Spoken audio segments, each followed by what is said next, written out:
everyone. It's a real pleasure to speak here today. Just to start, film is all about emotion.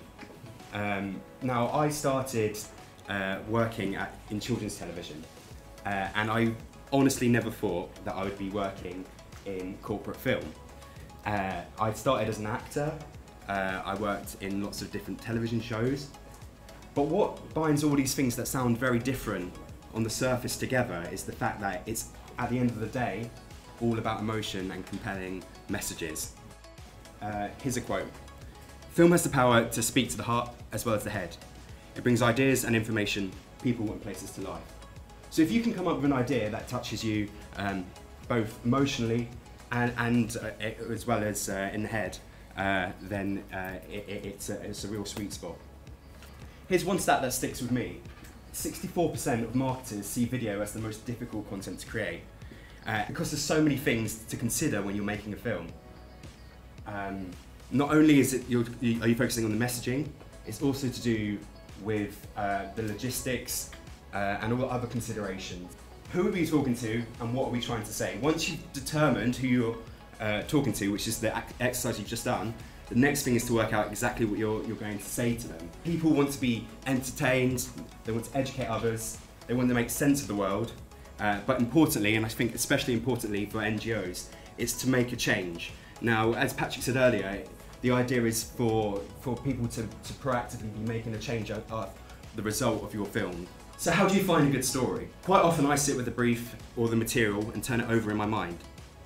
It could be a single image or something that resonates with you. It could be a beneficiary smiling as a result of your good work. One thing that stuck with me when I was training is someone said to me, unless you're Scorsese or Tarantino, never say it's my film. It's never my film, a film by Jack Cheyette.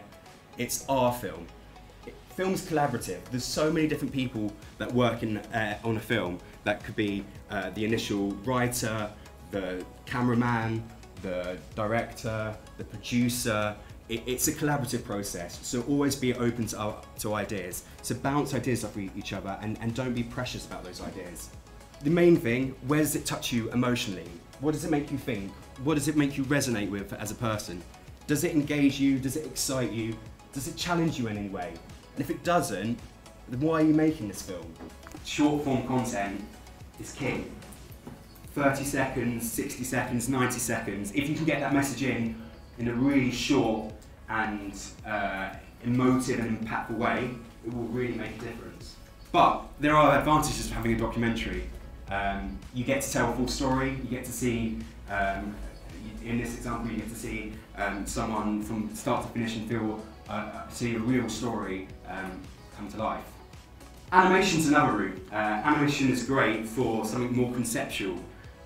You can bring to life statistics and more conceptual concepts like business models, or if something is without your reach, so if you want to show multiple geographies that you can't access, it's a great way of showing that. The downside of animation is there's always something really impactful about seeing the whites of someone's eyes, to see someone else's face, to see people, rather than seeing a drawing or an illustration. You can mix formats, so you could have a drama, that could be a reconstruction of actors, and you could have interviews. Or you could simply do like an on-camera interview between two people. It's a really cost-effective way, and if the content is interesting enough, people will watch it. You don't need to spend loads of money bringing in actors, bringing in a big, complicated, creative brief. Or you could think of something completely different and do a music video. Story structure is very complicated. Well, I'm going to show you an example of this in a nice short-form film to make you think. Where does that fit on our story structure? So, settings and characters, we've got the boy and his brother. The conflict, he's worried that his brother could become ill. The climax, liking on social media is not enough. It's not going to resolve this issue. The resolution is that this can be resolved if people donate money for vaccinations. Setting up the problem, saying what the climax is and resolving it for an audience. There's another way of structuring this. Vision, current situation, climax, and resolution. The vision, what we want the audience to think, feel, do. The current situation, what they're not doing. The climax, if you do this, then it will be resolved, and the resolution, look, it's been resolved.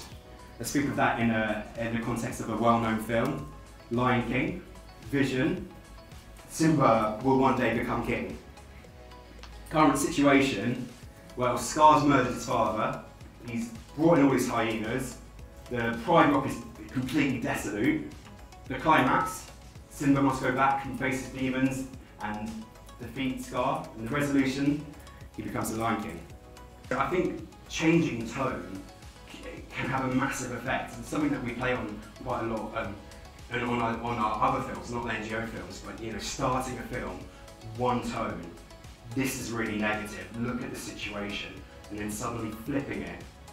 But look what we've done. Change the music track, positive, and people can really pay attention to that. I think it's a problem that we always find when we make films for our clients, and that's duration. Now the first 4 films were all under 2 minutes, and the last one, I don't know if you felt it, but if you go over 3 minutes and start repeating the same messaging, you lose the audience. And if you can say everything that you need to say quickly and concisely, you get people much quicker, and there's a tail off.